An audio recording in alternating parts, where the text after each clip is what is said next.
worker. Sterile female bees that perform all tasks in the hive except reproduction, smaller than queens and drones, have stingers and pollen baskets on legs, lives up to 4 to 6 weeks in the summer and several months in the winter. Its job is to clean cells and tend to larvae, feed and groom the queen, build wax comb, gourd the hive, forage for nectar, pollen, water, propolis, control hive temper, or by fanning wings. The drone.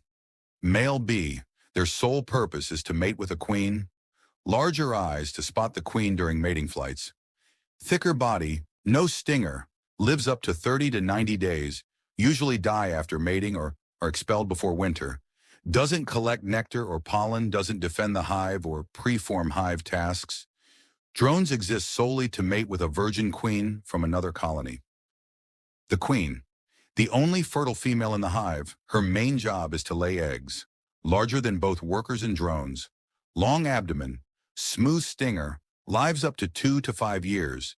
Its job is to lay up to 2,000 eggs per day and produces pheromones that regulate the hive's behavior and suppress ovary development in worker bees, can sting multiple times, but usually doesn't leave the hive.